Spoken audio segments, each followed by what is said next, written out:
Just wanted to show you something that I think will make your life so much easier doing just about any restoration, especially posterior. Also, crown preps. I use it for crown preps. Just want to show you how we do it. Take a rubber dam, heavy body, or extra heavy, heaviest you can get. Put a stamp on it that delineates where teeth are, and essentially you do a generic dam, and we punch 5 holes. So usually from second molar up to the cuspid. Okay, so we have 5 holes, and the girls prepare a whole box when they get a chance, so we're ready to go.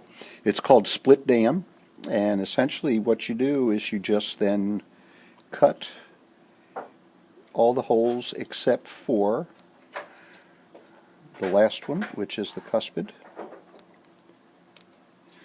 So essentially that's split dam, and split dam can be used bottom left, top left, bottom right, top right, and so it's generic. Donna, would you bring me some shave cream? Okay, so basically this is the way it's set up, and this is set up for top right. And what I use is I just use, right now I'm using Cremo Cream, which is a shave cream, and the reason I like it as a lubrication is basically it washes away with water. And so that allows it to go on really quickly. So this is set up like for top right, but can be set up for any quadrant just by putting the holes in the appropriate place. Basically, the only retainers I use is a W3 for molars and a W2 for buys. And I'll show you on a model. Basically, we just go ahead and we'll put this on this guy here.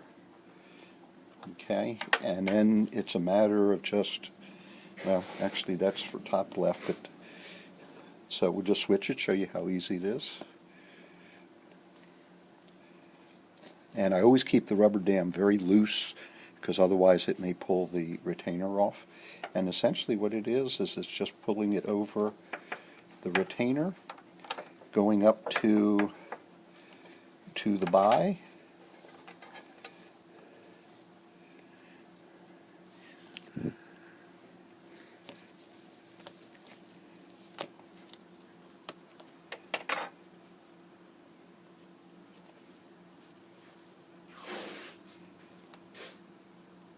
There we go. So it's like this. Doing it on a model is a lot different than doing it on a patient because I lose all orientation. So essentially, let me put it like this. Now his teeth are falling off. Yeah, now the teeth are falling off. Do you want me to use a real person? I'll tell you what, it might be easier to do a real person. I'll sit down in the chair. Okay, here it is. There you go. It probably would have been easier doing it on a real person, but essentially, if you didn't pay any attention to all of that, now we're ready to go. And it goes over the rubber dam retainer, like so. You pull it up until you get to a tooth. Probably have to come all the way up here, and essentially, you're ready to go. And take rubber dam away, patient needs to breathe, and then I always pre-wedge. Pre-wedging does 2 things. Whenever I do a restoration, I always put a little rubber wooden wedge in between the teeth. Does 2 things. We're doing a DO on that tooth. Basically protects the tooth next door, get a little bit of separation. It makes it wet so that after I do the restoration, if I want to use it, the wood is nice and soft and wet and malleable. Do your restoration, take this out, and you're good to go. You can do injections. If you have to redo injections, you can do it under the rubber dam. If you got to take it off, it takes about 2 seconds, just like that. But I'll tell you what, I can't not use, I can't do restoration. I can, but I always like to use rubber dam, and hope you get into the habit of using it. It will make your life so much easier. Okay?